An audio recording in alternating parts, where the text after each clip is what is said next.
হেফাজতে ইসলাম বাংলাদেশ ঢাকা মহানগর কদমতলী থানা ৬০ নং ওয়ার্ড তথা বাংলাদেশের রাজধানীর প্রারম্ভে শনি আখড়া নামে যে এলাকা পরিচিত, এই এলাকার সর্বস্তরের উলামায়ে কেরাম, ধর্মপ্রাণ মুসলমানদের ঐক্যবদ্ধ ধর্মীয় প্ল্যাটফর্ম ৬০ নং ওয়ার্ড হেফাজতে ইসলাম বাংলাদেশের আজকের এই কমিটি পরিচিতি সভা অনুষ্ঠানের মান্যবর সভাপতি, প্রধান অতিথি, হেফাজতে ইসলাম বাংলাদেশ ৬০ নং ওয়ার্ডের দায়িত্বশীল বৃন্দ, সকলকে জানাই আন্তরিক মোবারকবাদ। আমার এই আলোচনার প্রারম্ভেই আল্লাহ সুবহানাহু ওয়া তাআলার দরবারে আমরা সকলেই শুকরিয়া আদায় করি, আলহামদুলিল্লাহ।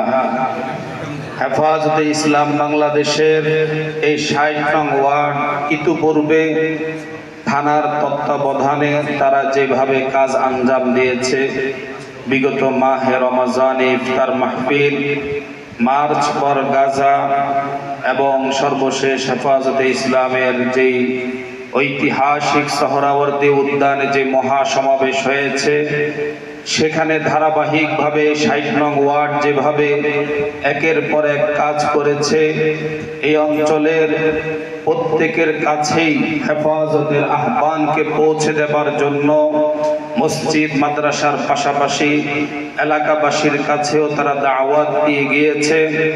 এমনকি দোকানে দোকানে গিয়েও রাস্তাঘাটে সর্বত্র হেফাজতের আওয়াজকে উচ্চারণের জন্য তারা প্রচেষ্টা চালিয়েছে। থানা কমিটির পক্ষ থেকে জন্য এই ওয়ার্ড কমিটিকে আমরা আন্তরিক মোবারকবাদ জানাই। হেফাজতে ইসলাম বাংলাদেশ এটা সুনির্দিষ্ট কোনো ব্যক্তির দল নয়, নির্দিষ্ট কোনো গোষ্ঠীরও এটা দল নয়। যার ভিতরে ঈমান আছে সেই হেফাজতে ইসলাম বাংলাদেশের কর্মী। কি বলেন, ঠিক কি ঠিক না?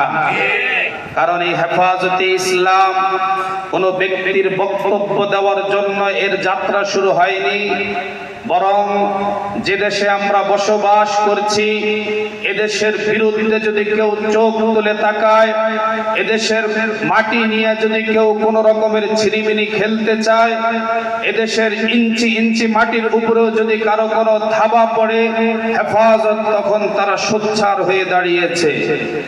হেফাজত তখন তাদের বক্তব্য স্পষ্ট আকারে উপস্থাপন করেছে। তদ্রূপ ইসলামের উপরে যখনই কোনো আঘাত এসেছে, তখন এই হেফাজত তাদের বক্তব্য, তাদের সেই আন্দোলন একের পর এক তারা ঘোষণা করেছে। আমরা যদি হেফাজতের ইতিহাস একটু লক্ষ্য করি, এদেশের ধর্মপ্রাণ মুসলমান বিশেষত উলামায়ে কেরামদের কাছে এটা সুস্পষ্ট। দীর্ঘ একটা সময় ধরে আমরা দুইজন ব্যক্তিত্ব, শাইখুল হাদিস আল্লামা আজিজুল হক এবং মুফতি ফজলুল হক আমিনী, এই দুইজন ব্যক্তিত্বের মাধ্যমে এদেশের ইলমি, আমলি, রাজনৈতিক সর্বত্র তারা মুরব্বী হিসাবে আঞ্জাম দিয়ে আসছিলেন। 2012-তে 4-5 মাসের ব্যবধানে উভয়ের যখন মৃত্যু ঘটে, তখন ইসলামী অঙ্গনে ইসলামের পক্ষে উচ্চ আওয়াজ দেওয়ার জন্য উপস্থিত মুসলমান উলামায়ে কেরামগণ এক শূন্যতা বিরাজ করছিল। ওই শূন্যতার মুহূর্তে একটা থানা শহর থেকে হাটাজারি, এটা কোনো মূল জেলা শহরও নয়, বরং এটা একটা থানা শহর। সেই থানা শহর থেকেই শাইখুল আরবি ওয়াল আজম শাইখুল ইসলাম হুসাইন আহমদ মাদানী নওয়ারাল্লাহু মারকাদাহু এর স্নেহধন্য ছাত্র এবং খলিফা, এদেশের লাখো আলেমের উস্তাদ শাইখুল ইসলাম আল্লামা শাহ আহমদ শফি, তিনি তখন সেই থানা থেকেই, সেই এলাকা থেকেই ইসলামের পক্ষে, কোরআনের পক্ষে, মুসলমানদের পক্ষে আওয়াজ দেওয়া শুরু করে দিয়েছে। সেই আওয়াজের মাধ্যমে আমরা হেফাজতকে দেখতে পেয়েছি। যদিও এর আগেই 2010 সালের জানুয়ারি মাসের একাধিকবার বৈঠকের মাধ্যমে হেফাজতের কার্যক্রম শুরু হয়।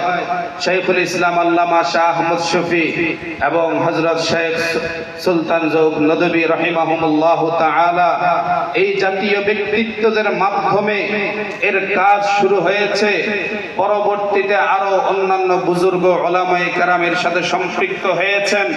বিশেষত আপোষহীন নেতৃত্বের ক্ষেত্রে যিনি দৃষ্টান্ত স্থাপন করেছেন শাইখুল হাদিস আল্লামা জুনায়েদ বাবুনগরী রাহমাতুল্লাহি আলাইহি, সারা বিশ্ব হেফাজতকে ছড়িয়ে দেওয়ার জন্য যিনি আপোষহীনভাবে জালিম শাহীর বিরুদ্ধে দাঁড়িয়ে গিয়েছিলেন, কোরআনের পক্ষে ইসলামের পক্ষে কথা বলার জন্য যিনি দাঁড়িয়ে গিয়েছিলেন, স্পষ্ট আকারে যিনি বক্তব্য দিয়েছেন যে আজ আমরা এখানে সুতার টুপি পরে এসেছি, প্রয়োজন হলে আমরা লোহার টুপি পরে সামনে উপস্থিত হব।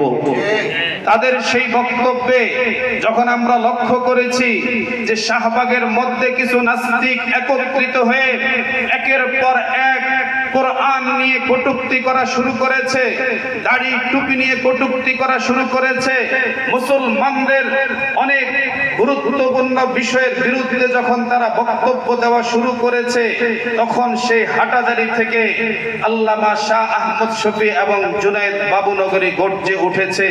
সেই হাটাজারি থেকে তারা গর্জে উঠলেও এই আওয়াজ বাংলাদেশের প্রত্যেকটা জায়গায় পৌঁছে গিয়েছে, যার মাধ্যমে আমরা দেখতে পেয়েছি শাপলা চত্বর তৈরি হয়েছে। সারা বাংলাদেশ থেকে শুধু আলেম ওলামা নয়, বরং সর্বস্তরের মুসলমানরা সেই শাপলায় সেদিন উপস্থিত হয়েছিল। কি বলেন, ঠিক কি ঠিক না? সেখানে উপস্থিত হয়ে তারা এই দাবি করেছিল, আমার নবীর বিরুদ্ধে কেউ কোনো ধরনের কটূক্তি করবে, কারো কোনো কলম চলবে, আর এরপরে সে এই দেশের মধ্যে বসবাস করবে, তা আমরা মেনে নিতে পারি না। এখানে তাদের কোনো ব্যক্তিগত দাবি নিয়ে এখানে আমরা উপস্থিত হইনি, বরং সকলে সেখানে উপস্থিত হয়েছিল। মান সাব্বা নবিয়ান ফাকতুলু, নবী আলাইহিস সালামকে যিনি গালি দিবে তার একমাত্র শুধুমাত্র তার শাস্তি হলো তাকে হত্যা করতে হবে। কি বলেন, ঠিক কি ঠিক না?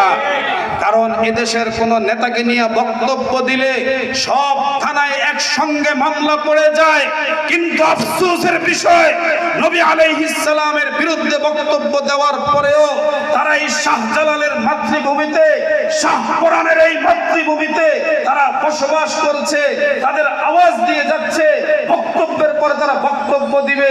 মুসলমান এটা কখনোই মেনে নিতে পারে না। সেই দাবি থেকে হেফাজত তৈরি হয়েছে, সেই দফা বাস্তবায়নের জন্য হেফাজতের কার্যক্রম শুরু হয়েছে। সেই শাপলা চত্বরের মাধ্যমেই শুধু বাংলাদেশ নয়, সারা বিশ্বে হেফাজত এই মেসেজ দিতে তারা সক্ষম হয়েছে। এদেশের উলামায়ে কেরাম এখনো তারা সেই নবী আলাইহিস সালাম যে ঝান্ডা রেখে গিয়েছেন, ইসলামের যেই পতাকা হযরত আবু বকর, হযরত উসমান আলী, খালিদ ইবনুল ওয়ালিদ, তারিক ইবনে জিয়াদ, মুহাম্মদ বিন কাসেমের মাধ্যমে এই ভারতবর্ষে এসেছিল, সেই ইসলামী ঝান্ডা কোনোভাবে আমরা নিচে নামতে দিব, কোনোভাবে এটা নামতে পারে না।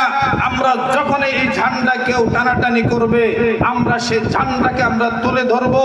এজন্য এই শাপলা চত্বরের পরেও একের পর এক যখন এই দেশের বিরুদ্ধে কোন রকমের ষড়যন্ত্র হয়েছে, যখন ইসলামের বিরুদ্ধে কোন ষড়যন্ত্র হয়েছে, হেফাজত তখন সোচ্চার হয়েছে, যার কারণে আজকে দেখা যায় একটা ওয়ার্ড, সেই ওয়ার্ডের পরিচিতি সবাই আমরা এত মানুষ একত্রিত হতে পেরেছি।